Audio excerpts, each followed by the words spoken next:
Hello everyone, I Siddhi Sharma welcome you all in my channel.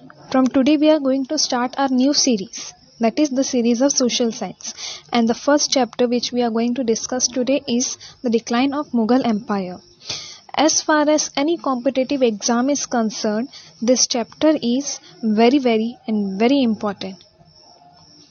Not only this chapter, the whole Mughal era is important for each and every student to go through. So let's get started with our MCQs. If you find any difficulty related to any of the question, you can ask me in the comment section. I will try my best to clear all your doubts.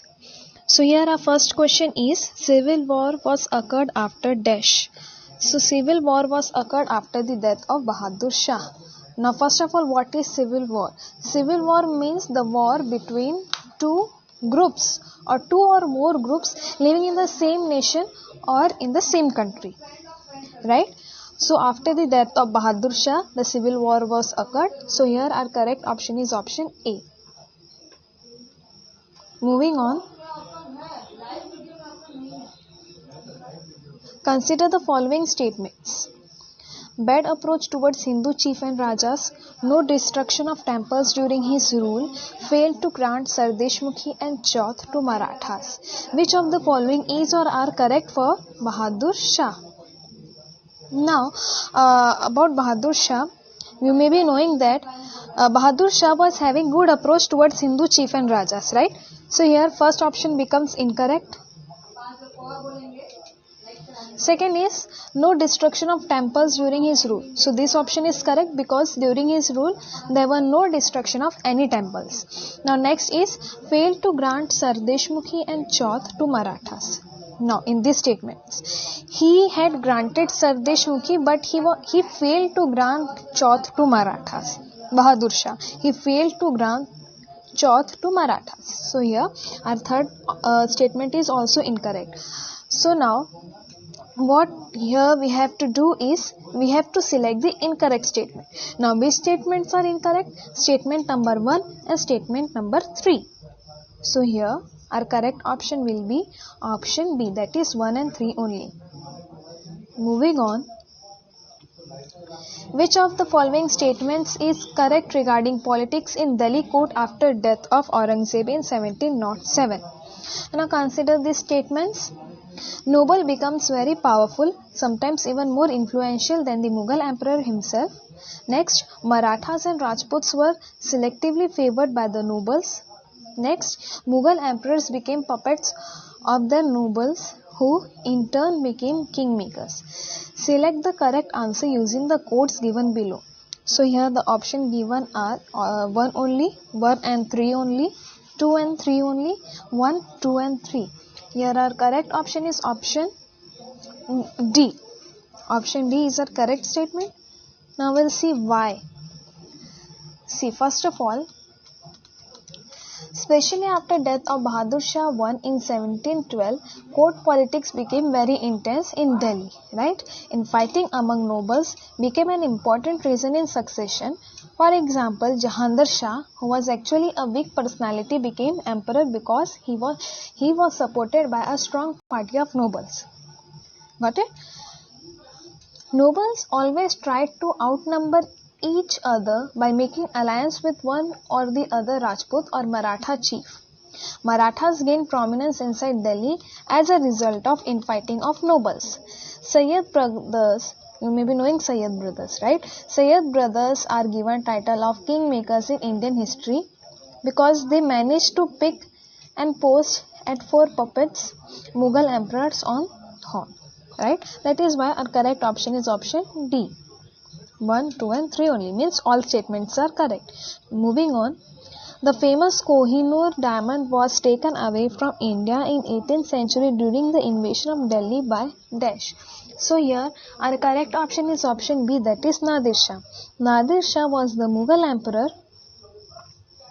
He was not a Mughal. He came from Turkey. He came from Persia, that is Iran, and invaded India in 1739. He defeated Muhammad Shah, who was the Mughal emperor, and took away the famous Kohinoor diamond, peacock throne of Shah Jahan, and a huge wealth. With the looted wealth, he was able to exempt taxes in his kingdom for 3 years. Nizamul Mulk and Saadat Khan were rulers of states of Hyderabad and Awadh at that time. They fought on side of Mughals in the Battle of Karnal, fought between Mughals and Nadir Shah in 1739. So here Nadir Shah was not a Mughal emperor. He came from Persia. He was a Persian king. And he invaded India in 1739, and he took all the mostly wealth, right? Huge wealth he took, like Kohinoor and Peacock Thorn of Shah Jahan and many more. Moving on, who was Mughal emperor when Marathas were defeated by Afghan led by Ahmad Shah Abdali?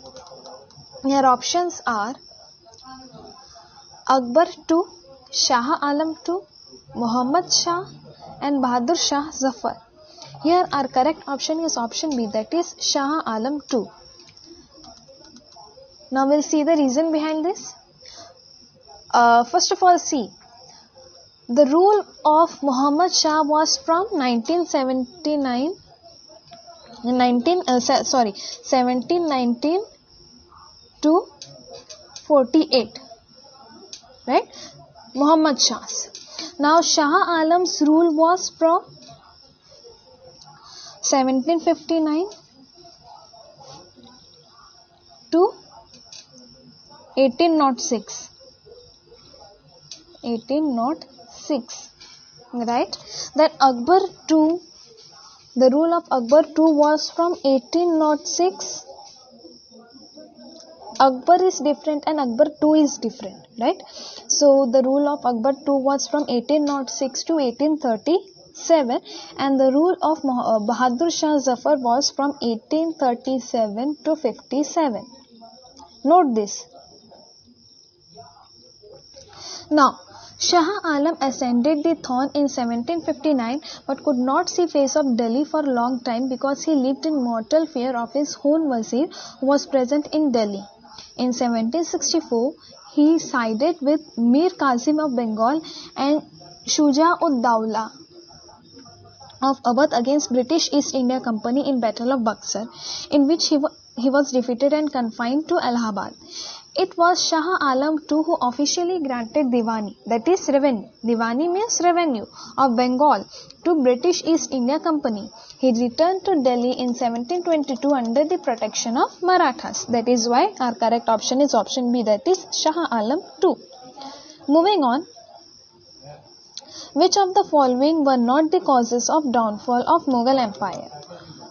First statement is narrow religious policies of Aurangzeb. Second is alliance with Rajputs. Third is rise of Marathas. And fourth is infighting among nobles.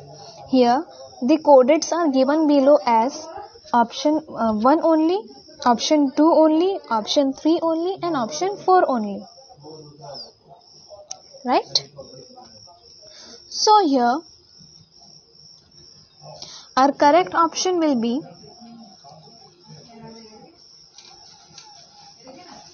option 2 only.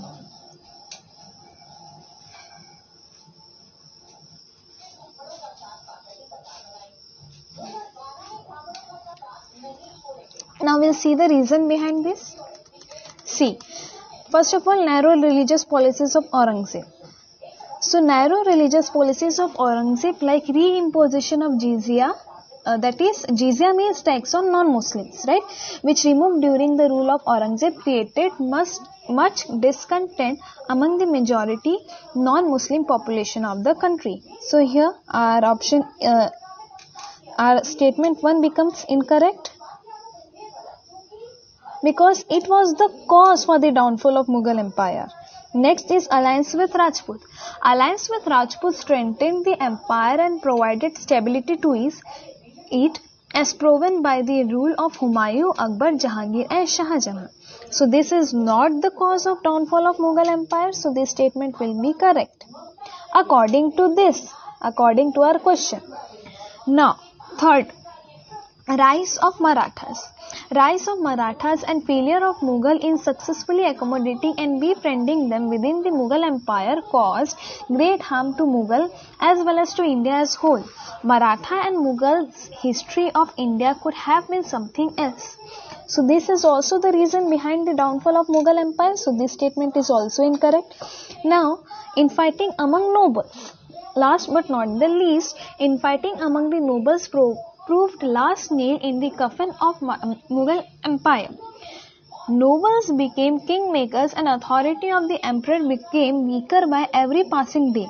By 1721, within 15 years from death of Aurangzeb, Mughal glory had become history. So this statement is also true for the cause of downfall of Mughal Empire.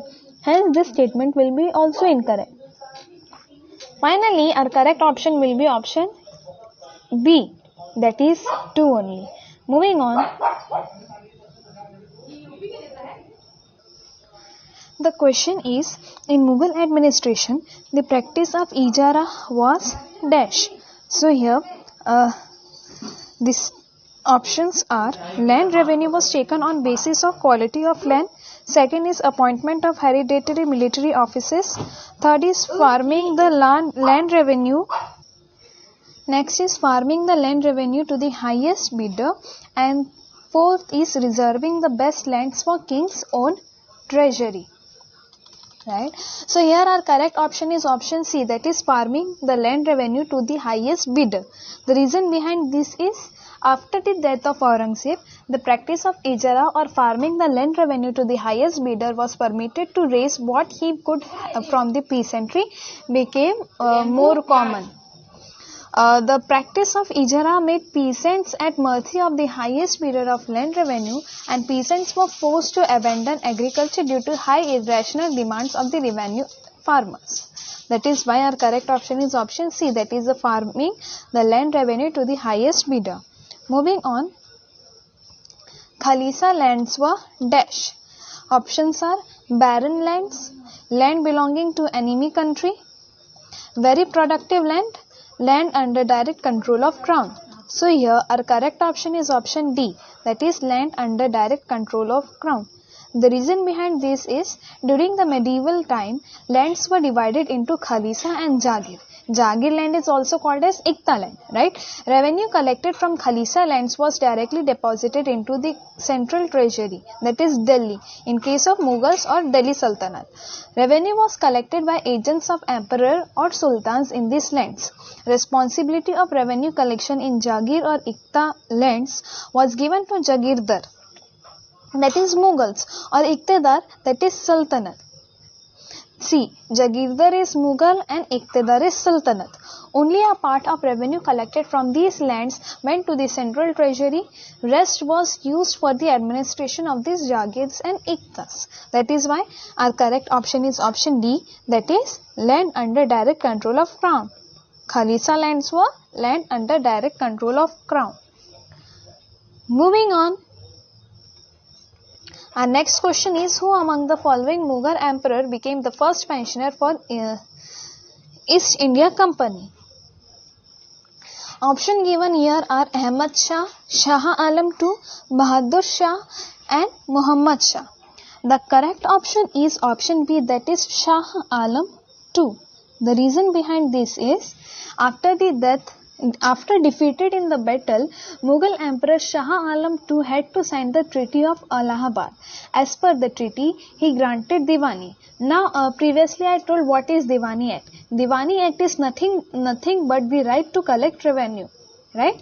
So, Shah Alam was granted the Diwani Act of Bengal, Bihar and Orissa to the British East India Company, and then he became the first Mughal emperor to get pension and protection from the Britishers, right? So, our correct option is option B, that is Shah Alam II. Moving on. Which of the following statement is correct explanation of Mansabdi system? The statements mentioned over here is, land revenue was taken on the basis of quality of land, a syncretic religion which stressed loyalty to the emperor,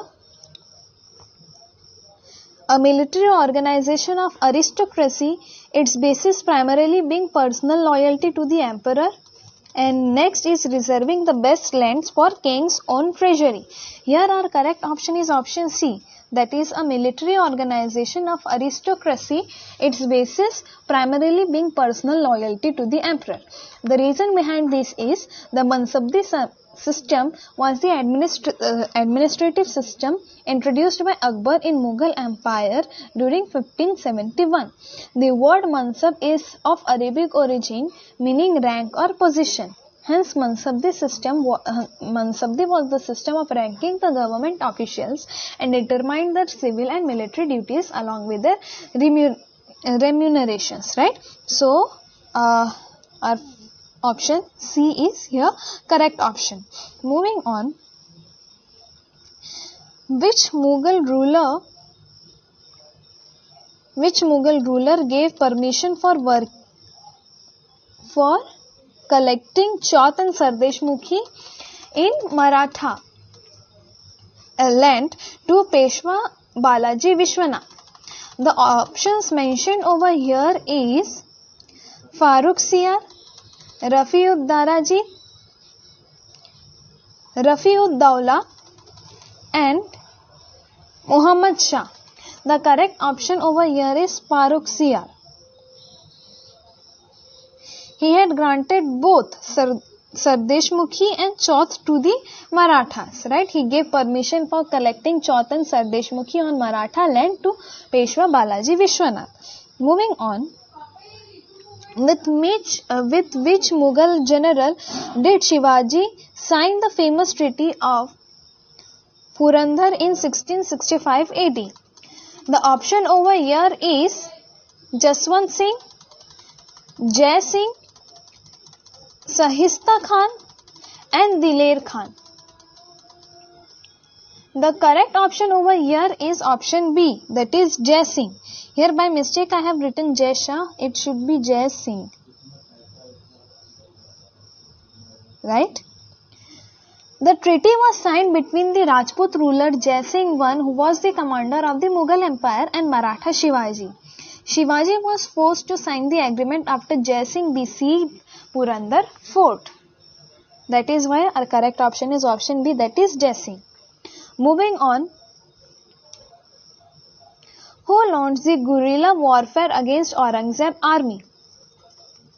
Option is Raja Ranjit Singh, Raj Singh, who was Mewar ruler, Shivaji, who was Maratha ruler, and Tipu Sultan, who is also called as the king of Mysore.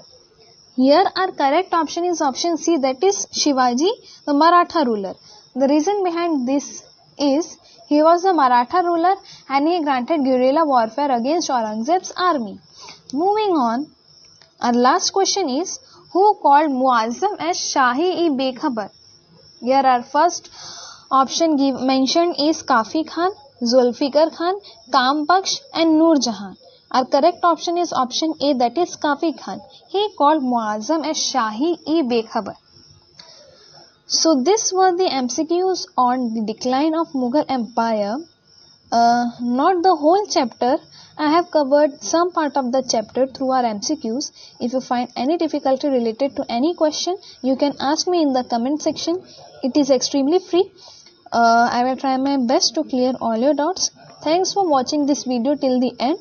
Please like this video, comment and give your feedback in the comment section, and please share with your friends so that they could also get the knowledge about this decline of Mughal Empire.